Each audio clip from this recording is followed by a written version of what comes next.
dimanche 14 janvier 2024. L'Éternel règne. Merci de nous retrouver sur votre chaîne L'Aventure dans la Parole.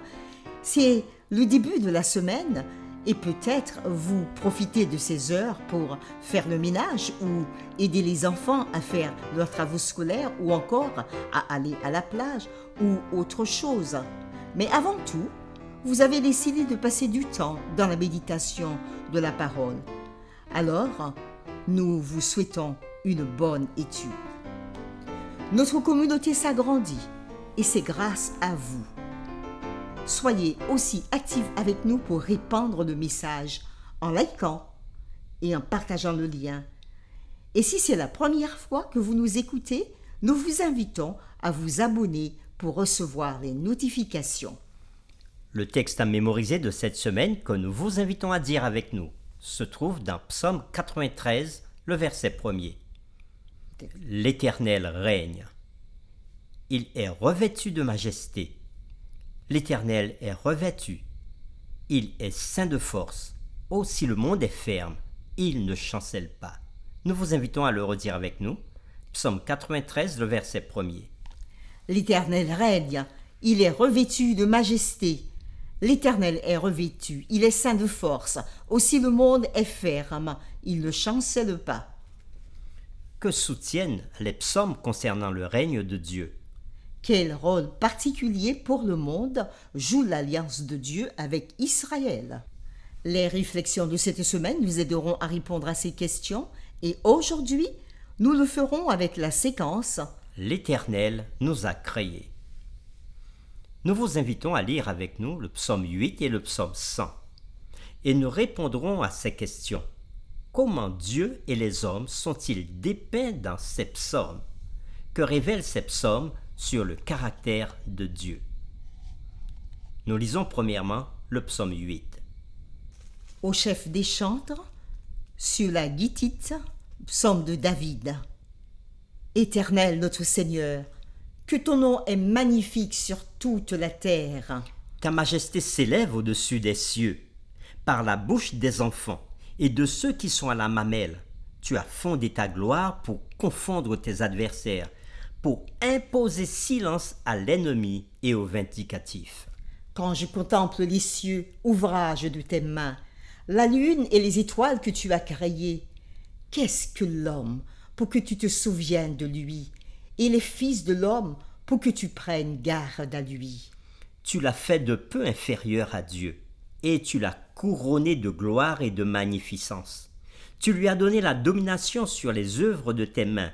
Tu as tout mis sous ses pieds. Les brebis comme les bœufs, et les animaux des champs, les oiseaux du ciel et les poissons de la mer, tous ceux qui parcourent le sentier des mers. Éternel notre Seigneur, que ton nom est magnifique sur toute la terre. Nous lisons maintenant le psaume 100. Psaume de louange. Poussez vers l'Éternel des cris de joie, vous tous habitants de la terre. Servez l'Éternel avec joie. Venez avec allégresse en sa présence. Sachez que l'Éternel est Dieu. C'est lui qui nous a fait et nous lui appartenons. Nous sommes son peuple et le troupeau de son pâturage. Entrez dans ses portes avec des louanges. Dans ses parvis avec des cantiques. Célébrez-le. Bénissez son nom. Car l'Éternel est bon. Sa bonté dure toujours. Et sa fidélité de génération en génération.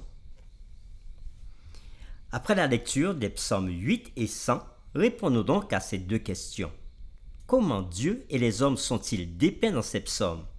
Que révèlent ces psaumes sur le caractère de Dieu? La création joue un rôle crucial dans les psaumes en confirmant la souveraineté de Dieu. Les cieux, qui sont l'œuvre de ses mains, proclament sa gloire et sa puissance. Et nous pouvons le voir aussi au psaume 19, versets 1 à 4, ou encore au psaume 97, le verset 6. Le nom de l'Éternel est majestueux sur toute la terre, comme nous l'avons lu au verset 1er et au verset 9 du psaume 8. L'Éternel a tout créé. Il n'a ni commencement ni fin. Ce qui est dit au psaume 93, verset 2 ni fin au psaume 102, versets 25 à 27. Il est éternel et de loin plus grand que les dieux des nations, qui ne sont que l'ouvrage de la main des hommes. Le psaume 115, le verset 4 nous le dit, et rien de plus. Les idoles ont des mains et ne touchent point, tel que nous le dit le psaume 115, le verset 7. Quant à l'Éternel, il tient dans sa main les profondeurs de la terre aussi, ses mains l'ont formée. Psaume 95, versets 4 et 5. Plusieurs psaumes décrivent la puissance de Dieu sur les forces de la nature que d'autres nations considéraient comme divines. Par exemple, le psaume 29, le psaume 93, le psaume 104. Nous lirons donc les psaumes 29 et le psaume 93. Psaume de David. Fils de Dieu, rendez à l'Éternel gloire et honneur. Rendez à l'Éternel gloire pour son nom. Prosternez-vous devant l'Éternel avec des ornements sacrés. La voix de l'Éternel retentit sur les eaux. Le Dieu de gloire fait gronder le tonnerre. L'Éternel est sur les grandes eaux. La voix de l'Éternel est puissante. La voix de l'Éternel est majestueuse. La voix de l'Éternel brise les cèdres. L'Éternel brise les cèdres du Liban. Il les fait bondir comme des veaux, et le Liban et le Sirion comme de jeunes buffles. La voix de l'Éternel fait jaillir des flammes de feu. La voix de l'Éternel fait trembler le désert. L'Éternel fait trembler le désert de Kadès. La voix de l'Éternel fait enfanter les biches.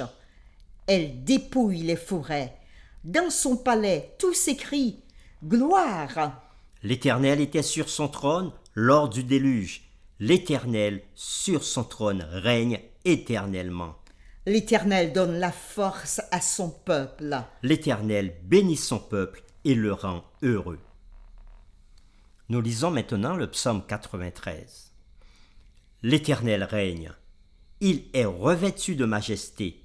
L'Éternel est revêtu. Il est saint de force. Aussi, le monde est ferme. Il ne chancelle pas. Ton trône est établi dès les temps anciens. Tu existes de toute éternité. Les fleuves élèvent, ô Éternel, les fleuves élèvent leur voix. Les fleuves élèvent leurs ondes retentissantes. Plus que la voix de grandes, de puissantes eaux, des fleuves impétueux de la mer. L'Éternel est puissant dans les lieux célestes. Tes témoignages sont entièrement véritables. La sainteté convient à ta maison, ô Éternel, pour toute la durée des temps. Fin de la lecture. Ces psaumes réaffirment que l'Éternel règne sur toute la création et qu'il est suprême en puissance et en dignité. Le psaume 100, le verset 3, dénonce une forme subtile d'idolâtrie, l'autodépendance, en soulignant que c'est l'Éternel qui nous a créés et non pas nous-mêmes. La création témoigne également de l'amour de Dieu. Tout ce qui existe doit son existence à Dieu, qui soutient également la vie. On peut le voir avec le psaume 95, le verset 7, qui dit « Il est notre Dieu, et nous sommes le peuple de son pâturage, le troupeau que sa main conduit. Oh, si vous pouviez écouter aujourd'hui sa voix. » Et nous pouvons aussi le voir dans le psaume 147, les versets 4 à 9. Il compte le nombre des étoiles, il leur donne à toutes des noms. Notre Seigneur est grand, puissant par sa force. Son intelligence n'a point de limite. L'Éternel soutient les malheureux. Il abaisse les méchants jusqu'à terre. Chantez à l'Éternel avec action de grâce. Célébrez notre Dieu avec la harpe. Il couvre les cieux de nuages. Il prépare la pluie pour la terre. Il fait germer l'herbe sur les montagnes. Il donne de la nourriture au bétail, aux petits du corbeau, quand il crie. Fin des lectures.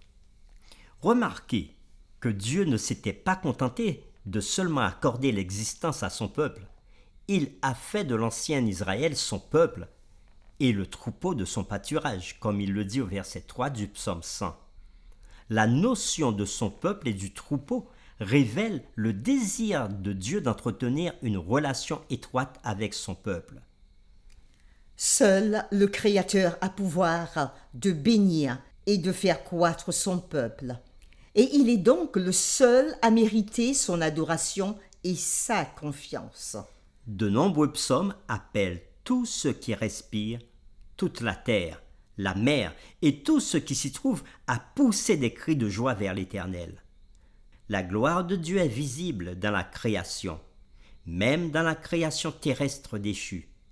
Et les psaumes nous montrent que Dieu seul est digne d'être adoré. Pour terminer, nous vous invitons à réfléchir personnellement à ces questions. Qu'est-ce que l'homme pour que tu te souviennes de lui, et les fils de l'homme pour que tu prennes garde à lui, comme il est dit au psaume 8, le verset 4.